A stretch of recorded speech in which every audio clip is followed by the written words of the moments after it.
কেমন আছো তোমরা? আশা করি ভালোই আছো এবং সুস্থই আছো। আমি ভালো আছি এবং সুস্থই আছি। অনেক দিন বাদে ভিডিও করতে এসেছি। খুব সুস্থ আছি সেটা বলাটা ভুল হবে, কারণ কথাই বলতে পারছি না। আমার প্রচণ্ড কাশি হয়েছে, প্রচণ্ড পরিমাণে কাশি হয়েছে, ঠান্ডা গরম মিশিয়ে মিশিয়ে প্রচণ্ড পরিমাণে কাশি হয়েছে। সেই কারণে খুব একটা ভালো আছি সেটা বলতে পারছি না। কতবার যে কাট করতে হবে ভিডিওটা আমি ঠিক সেটাও বুঝতে পারছি না, এতটাই কাশি হয়েছে। গলাটা চিড়ে গেছে কাশতে কাশতে। তো আমি তো মোটামুটি রয়েছি, তোমরা কেমন আছো? আচ্ছা, একটু জানাবে কিন্তু কমেন্ট করে, হ্যাঁ, কেমন আছো। অনেকদিন বাদে তোমাদের সামনে আসলাম। ভুলে গেছো কি জানি না, ভুলে গেছো। আজকে এই ভিডিওটা কয়জন দেখবে আমি সেটাও জানি না, কারণ আমি বড় ভিডিও প্রায় 6 দিন বাদে দিচ্ছি। 6 দিন বাদে মানে 7 দিনের মাথায় বড় ভিডিও দিচ্ছি। তো জানি স্বাভাবিক আমার ইয়েটা কমে গেছে, রিচটা কমে গেছে। তবে কমে যাক, আমার সেটা নিয়ে কোনো দুঃখ নেই। তার কারণটা কি বলো তো, এই একটা আনন্দের দিন, আনন্দের মুহূর্ত আমার জীবনে আসছে মানে এই যে 1 মাস, এই 1 মাস কিন্তু আমরা ভীষণ পরিমাণে আনন্দ করি, খুব আনন্দ করি আমাদের বাড়িতে। এবং তোমরা বুঝেই গেছো আমি কী নিয়ে আলোচনা করতে বসেছি। হ্যাঁ, যারা যারা ভাবছো যে আমি এই মুহূর্তে আজকে কন্ট্রোভার্সি করতে বসিনি, যারা ভাবছো যে এই মুহূর্তে দাঁড়িয়ে আমি কন্ট্রোভার্সি করতে বসেছি, না না, একদমই নয়। এবং খুশির মুহূর্তের কথা যখন বললাম, তাহলে আমার পুরনো দর্শকরা বুঝে গেছে আমি কী নিয়ে আলোচনা করতে বসেছি। আচ্ছা, আমার অনেক নতুন দর্শক আমার কাছে জুড়েছো, যদি তারা ভিডিওটা দেখো তাহলে বুঝবে আমি কেন এই ভিডিওটা করছি। প্রতি বছরই এই সময় আমি এই ভিডিওটা করে থাকি, কারণ আমার বলতে ভীষণ ভালো লাগে, আমার সত্যি সত্যি বলতে ভীষণ ভালো লাগে, শেয়ার করতে ভীষণ ভালো লাগে এই ধরনের কথাগুলো। সেই জন্যই বলতে বসেছি। আমার পরম সৌভাগ্য, আমি প্রভুর সেবা করার সুযোগ পেয়েছি। কিভাবে পেয়েছি, কেন পেয়েছি, কিভাবে করে চলেছি, সবটাই আজকে আলোচনা করব। এটা আমি প্রতি বছরই বলে থাকি। আগামী 16 তারিখ বৃহস্পতিবার 16 তারিখ বৃহস্পতিবার রথযাত্রা। এবং তোমরা সবাই জানো রথযাত্রার দিন প্রভু আমার বাড়িতে আসেন।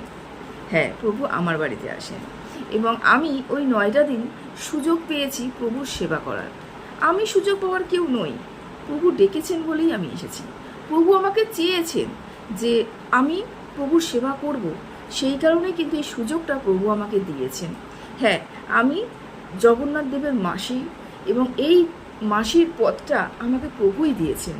অবাক করা কিছু ঘটনা আমার জীবনে ঘটে এসেছে। তোমাদের আমি আমার ডেলি ব্লগ দেখাই না, সেই কারণে অনেক কিছুই তোমরা জানো না, আবার অনেক কিছু জানো। আমি ভীষণ পরিমাণে আমার গোপাল আছে, আমি গোপাল ভক্ত ভীষণ পরিমাণে। আর গোপাল কৃষ্ণ আমার প্রভু কোনো কিছুই তো আলাদা নয়, সবাই এক, তাই না? তো গোপাল যখন জন্মদিন হয় আমাদের বাড়িতে, আমি প্রায় 3 দিন কিন্তু পুরো উপবাসে কাটাই, পুরো 3 দিন উপবাসে কাটাই। যেহেতু আমরা ঘোষ, আমাদের নন্দ উৎসবটাও মাস্ট, সেজন্য 3 দিন আমি পুরোপুরি উপবাসে কাটাই এবং নিষ্ঠা সহকারে গোপাল পুজো করি। তবে আমি ঠাকুরমশাইয়ের কাছে জানতে পারলাম এটা আমার 1 বছরের পুজো নয়, এই গোপাল পুজো নাকি আমি বিগত 5 জন্ম ধরে করে এসেছি, 5 জন্ম ধরে করে এসেছি। এবার কিভাবে তোমরা বুঝবে যে কেন, কিভাবে বুঝলে শোনো।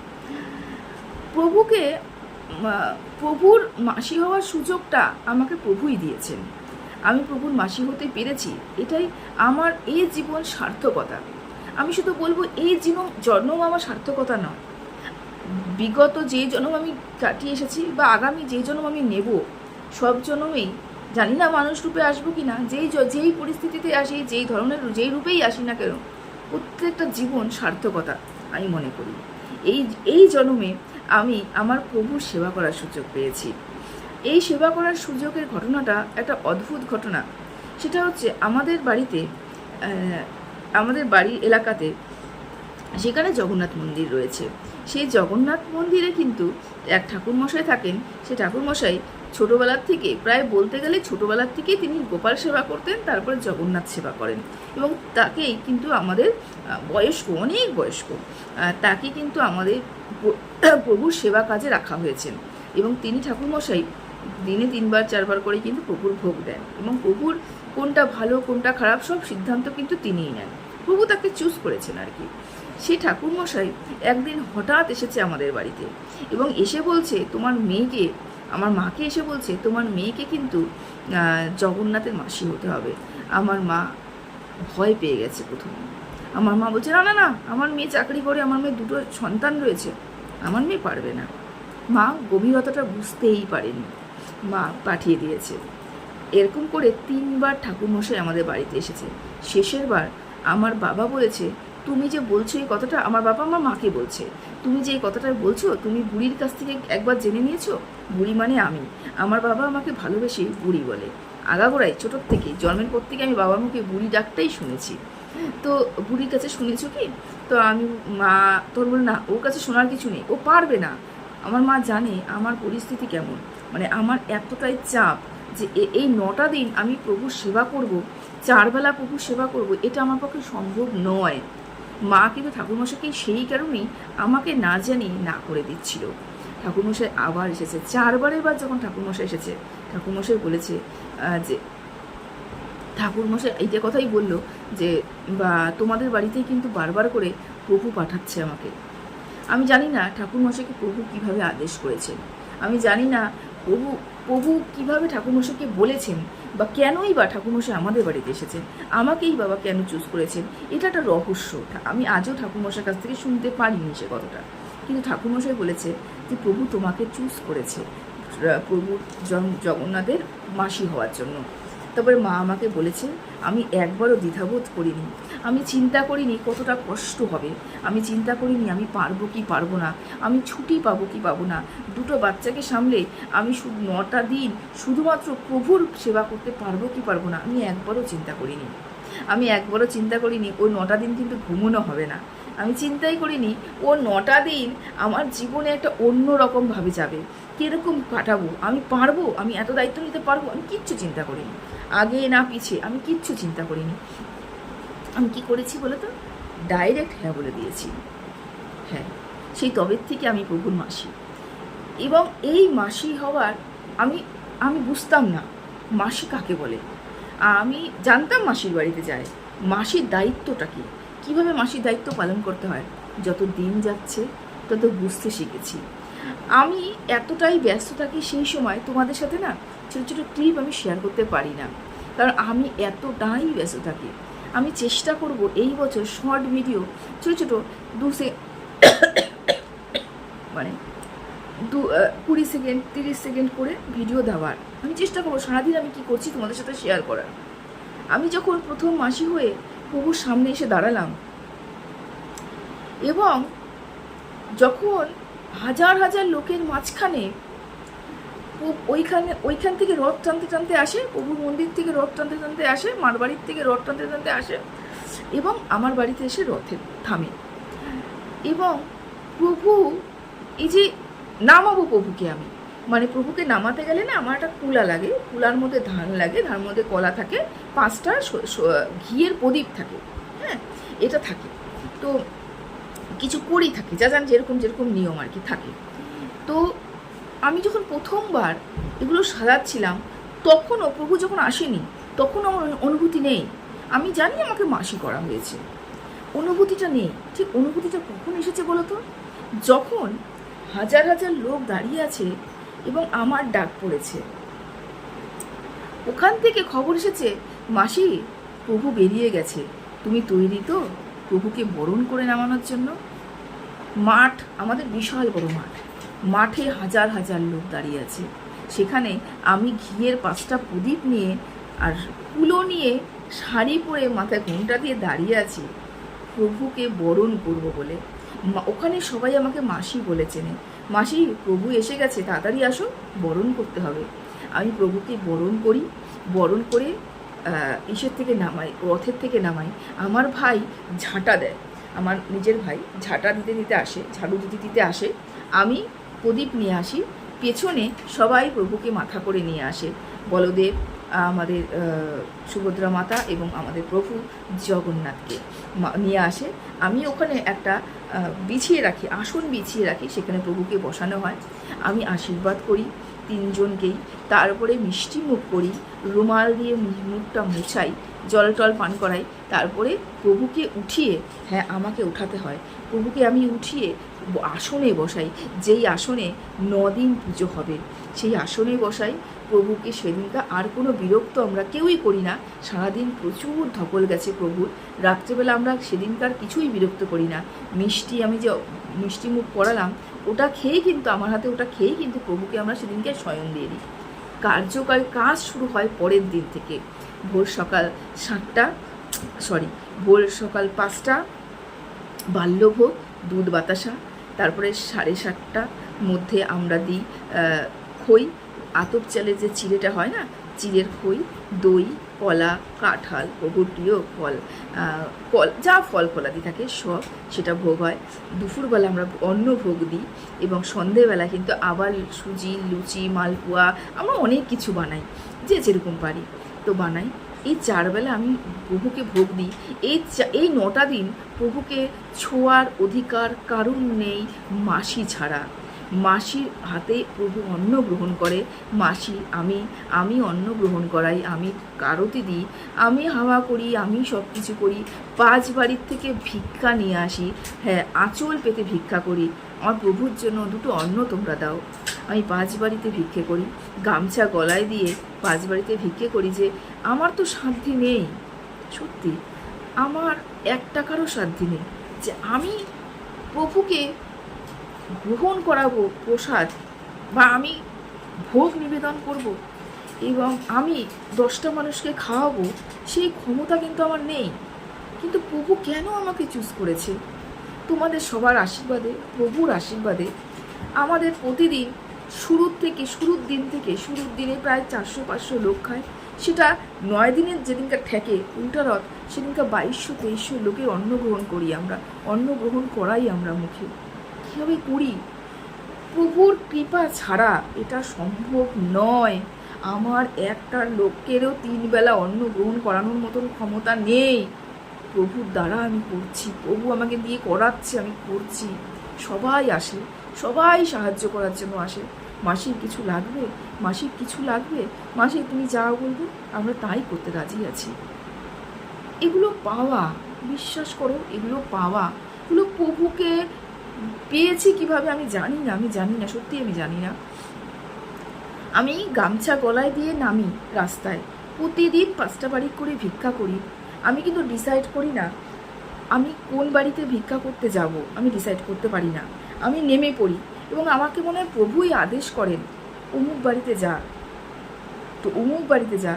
গেল বছর আমি এমন একটা বাড়িতে গেছিলাম, তুমি বিশ্বাস করতে পারবে না, আমি গামছা নিয়ে আধা ঘন্টা দাঁড়িয়ে আছি, সেই বাড়ির থেকে 11টা টাকা বের করতে পারিনি তারা। অনেকক্ষণ দাঁড়িয়েছিলাম, আমাকে প্রভুই পাঠিয়েছে। আমি গামছা হাতে নিয়ে দাঁড়িয়ে আছি যে আমার প্রভুর জন্য কিছু ভিক্ষা দাও, অন্ন হলে অন্ন দাও, অন্ন না থাকলে যাই দ্রব্যমূল্য দেবে তাই দাও, আমি সেটা দিয়েই প্রভুকে ভিক্ষা করে আমি প্রভুকে একটু ভোগ নিবেদন করে দেব। তখন ওই মহিলা পুরো ঘরে 1 টাকা 2 টাকা করে কয়েন খুঁজছে। আমি প্রভুকে বলেছি, প্রভু তুমি পাঠিয়েছো তাকে। আমি ঠাকুরকে তখন বলছিলাম যে তুমি পাঠিয়েছো, আমি তো আসার কেউ নই, তুমি পাঠিয়েছো সেই বাড়িটাতে, তারা 11 টাকা খুঁজে পাচ্ছে না, তাদের উন্নতি করে দিও, উন্নতি করো। সেই মানুষটা, সেই ভদ্র মহিলা 1 টাকা 2 টাকার কয়েন করে 11 টাকা খুঁজে দিয়েছে। জানো, এরকম করে 5টা বাড়ির থেকে আমি কিছু ভিক্ষা করেছি, কিছু অন্ন পেয়েছি, আর কিছু টাকা পেয়েছি, হয়তো 20, 23, 25, 30 টাকার মধ্যে পেয়েছি। সেটা দিয়ে আবার অন্ন কিনেছি, যতটুকুই আমার অন্ন কেনার দরকার আমি কিনেছি, ওটা দিয়ে আমি ভোগ করেছি প্রভু। আমি প্রতিদিন 5 বাড়ি অন্ন ভিক্ষা করি, তারপরে আমার যতটুকু সামর্থ্য আমি ততটুকুই ঠাকুরের জন্য অন্ন করি। তারপরে গলায় গামছা দিয়ে প্রভুর কাছে নিবেদন করতে বসি, গ্রহণ করো, আমার তো ক্ষমতা নেই, আমি ভিক্ষে করেই তোমাকে খাওয়াচ্ছি, আমার তো ক্ষমতা নেই, তুমি এটাই গ্রহণ করো। ঠাকুর গ্রহণ করে, কারণ সবাই বলে কি জানো, ওই 9টা দিন আমার জগন্নাথের কাছে যারা যারা এসে যা যা চেয়েছে সবাই তাই পেয়েছে। জানো, প্রথম যখন মাসি হয়েছি এতটা ভিড় হতো না, আজকের দিনে দাঁড়িয়ে প্রচুর ভিড় হয়, আমি ভয় পাই যে সামলাতে পারবো তো, পারবো তো সব কিছু ঠিকঠাক করতে। 9 দিন আমি ঘুমাই না জানো, কারণ ঘুমাবো কখন? বাসন কাসন মাজার লোক থাকে না তখন। রাত্রেবেলা যখন ভোগটা হয় তারপরে আর বাসন কাসন মাজার লোক থাকে না, কেন পাঠ হয়, ভোগ হওয়ার পরে পাঠ হয়। আমরা বাড়িতে ঢুকি যখন, তখন বাজে হচ্ছে 10:30 11টা। তারপরে ভুড়ি ভুড়ি বাসন, যদি পারি তোমাদেরকে দেখাবো। সেই বাসন মেজে উঠতে উঠতেই বেজে যায় 3টে 3:30। 5টার সময় তো প্রভুর আবার ভোগ। 9 দিন ঘুমাই না। 9 দিন অন্ন গ্রহণ কী করবো? প্রভু যখন গ্রহণ করে তখনই একটু গ্রহণ করি, আবার প্রভু যখন গ্রহণ করে তখনই একটু গ্রহণ করি, না হলে কোনোদিন সেটাও করি না। এভাবে 9টা দিন যে কীভাবে কেটে যায়, আনন্দে কেটে যায়, তোমাদেরকে বলে বোঝাতে পারবো না। আমাকে কেন ঠাকুর তার মাসি হিসাবে গ্রহণ করলো, কেন এত বড় সুযোগ দিল? এই প্রশ্ন মনে আজীবন থেকে যাবে। এই প্রশ্নের কোনো উত্তর নেই আমার কাছে, কিন্তু এতটুকু জানি কিছু না কিছু করেছিলাম। আমার ঠাকুরমশাই যিনি পুজো করেন, তাকেও আমি জিজ্ঞাসা করেছিলাম যে কেন ঠাকুরমশাই, আমি কেন? কত মানুষ রয়েছে, কেউ মাসি সুযোগ পায়নি, আমি কেন তুমি প্রভুর সেবা করার সুযোগ পেয়েছি? তখন সেই ঠাকুরমশাই বলেছিল, এটা তোমার এই জন্মের ফল নয়, হয়তো বিগত 5-6 জন্ম ধরে তুমি এটাই চেয়েছো। তুমি তো গোপাল সেবা করো, বিগত 5-6 জন্ম ধরে হয়তো তুমি ঠাকুরের কাছে এটাই সেবা করেছো এবং চেয়ে এসেছো যে প্রভু তোমার সেবা করার সুযোগ দিও। হয়তো এইবার এসে সেটা পূরণ হয়েছে, হতে পারে। ঠাকুরমশাই যা বলে হতে পারে, হয়তো। প্রভুর কথা বললে শেষ হবে না, সত্যিই শেষ হবে না। আমি যদি পারি অবশ্যই তোমাদের সাথে শেয়ার করব, কিন্তু বিশ্বাস করো খুব চাপে রয়েছি, কাজে প্রচুর চাপ রয়েছে, এই সময় প্রচুর চাপ রয়েছে। সামনে জনগণনা, সেখানেও প্রচুর চাপ রয়েছে, সব দিক সামলাতে হচ্ছে। ছুটি নিয়ে ভীষণ চাপে রয়েছি, ছুটি হয়তো পাবো না। আর প্রভু যখন ডেকেছে ছুটি প্রভুই করে দেবে, আমি কে বলো, ছুটিটা প্রভুই করে দেবে। আর এই জন্য এই মুহূর্তে দাঁড়িয়ে কন্ট্রোভার্সি করার ইচ্ছে আমার নেই। বিগত কয়েকদিন ধরে প্রভুর তোজ্জোর চলছে, প্রভুর সেবা করব বলে প্রচুর খাজা গজা অর্ডার করেছি, প্রচুর ঘিয়ে ভাজা নিমকি, ঘিয়ে ভাজা খাজা গজা, ঘিয়ে ভাজা জিলিপি, এগুলো অর্ডার করেছি, প্রচুর অর্ডার করেছি। মালপোয়া, পাটিজোড়া, এগুলো তো আমরা বাড়িতেই বানাই। গেল বছরের ভিডিওগুলো দেখে এসো, এখানেই শর্ট দিয়েছিলাম, নাকি আমি ফেসবুকে দিয়েছিলাম যে বাড়িতে প্রায় 3000-4000 করে কিন্তু আমরা খাজা, মালপোয়া, পাটিজোড়া এগুলো বানাই। 3 দিন 4 দিন ভর বানাতে 56 ভোগ নিজের হাতে বানিয়ে প্রভুকে গ্রহণ করাই। যতটুকু আমার সামর্থ্য, তত আমার সামর্থ্য সত্যি কথা কিছু নেই, প্রভু জোগাড় করে দেয়, আমি করছি। আচ্ছা, এবার তোমরা বলবে বাড়িতে ফেরো তার মানেটা কি? দেখো, প্রভুর সেবা করার জন্য বিশাল বড় জায়গার প্রয়োজন। তো আমার বাপের বাড়িতে অত বড় জায়গা নেই যে প্রভুকে রাখবে এবং এত মানুষের আগমন হবে, এত মানুষের সমাগম হবে, এত কিন্তু আমাদের বাড়িতে জায়গা নেই। সেই কারণে আমাদের বাড়ির থেকে একটু দূরে একটা মণ্ডপ রয়েছে, বিশাল বড় মাঠ রয়েছে, এবং আমাদের প্রভুর পুজোকে কেন্দ্র করে সেখানে একটা মেলা হয়, এবং ঠিক ওই মেলার পাশে একটা মণ্ডপ রয়েছে। সেখানেই আমরা আমার প্রভুকে ওখানটায় রাখি এবং ওখানে আমরা পুজো করি। এবং ওখানে রাখি তার কারণ প্রচুর ভক্তের সমাগম হয়, আমাদের বাড়িতে এত জায়গা নেই, 1 নম্বর। আর 2 নম্বর হচ্ছে, ওখানে আসলে না সবাই সবসময়ের জন্য প্রভুকে দেখতে পায়, এবং ওখানে না কিছু কিছু মানুষ আসে, সকালবেলা আসে, বিকেলে যায়, সারাদিন প্রভুর পাশে বসে থাকে, কি করি না করি দেখতে থাকে। এবং জানো, প্রভুর সাথে আরও 30-33, গেল বছর 33টা গোপাল এসেছিল। হ্যাঁ, সবাই গোপাল কিন্তু ওখানে দিয়ে যায় আমার মণ্ডপে, এবং আমরা প্রতি বছর এবার হয়তো আরও বাড়বে। গেল বছরই বলেছিল 33টা গুনেছিলাম, এবার বলছে ঠাকুরমশাই যে এবার আরও বাড়বে, আরও যত আমার দিন যাচ্ছে, যত পুজোটা ছড়াচ্ছে, যত মানুষের কাছে ছড়াচ্ছে, তত ভিড় বেশি হচ্ছে। বুঝতে পেরেছো? প্রতি বছর যেন ভিড় বেড়েই চলেছে।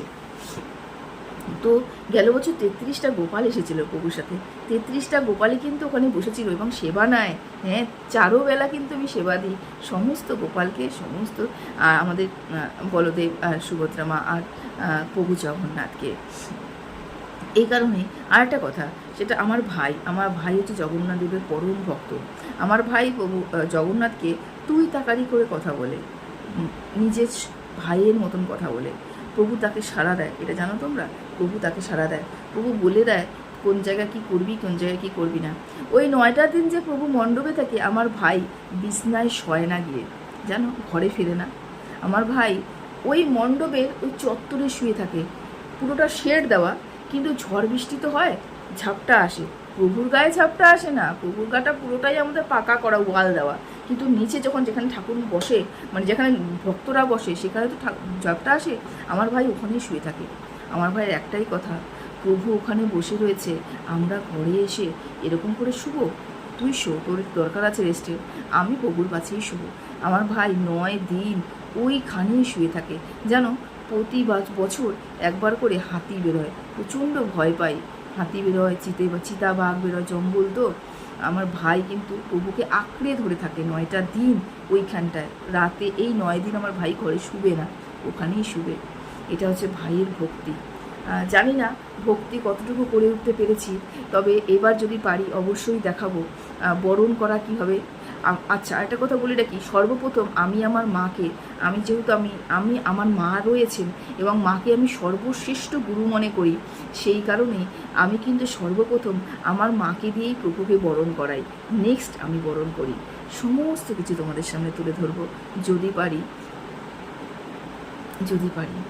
ঠিক আছে? কেমন লাগলো আমার এই কথাগুলো, এবং কেমন লাগলো আমার জীবনের একটা অন্যতম দিক, অবশ্যই কিন্তু তোমরা জানিও।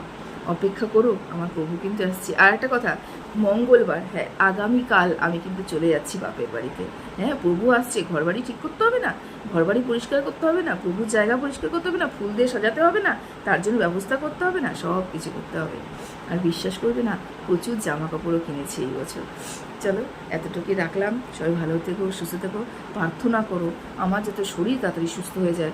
কোনো রকম করে জ্বরে পড়া চলবে না, আমার কোনো রকম শারীরিক অসুস্থতা করলে হবে না। আমাকে শক্ত থাকতে হবে এই মুহূর্তে।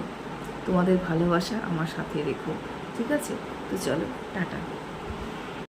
হ্যাঁ, ভিডিওটা শেষ করে দিয়েছিলাম। আরও একটা লাস্ট কথা, তোমাদের সবার নেমন্তন্ন থাকলেও সবাই এসো। এখানে আমার কেউ শত্রু নয়, কেউ মিত্র নয়, আমার ভালোবাসার মানুষ তোমরা প্রত্যেকে। কেউ আমার এখানে শত্রু নয়, সবাই আমার ভালোবাসার মানুষ। তাই তোমাদের সবাইকে আমন্ত্রণ জানালাম, আমার প্রভুর সেবা দেখতে এসো তোমরা সবাই, ঠিক আছে? টাটা।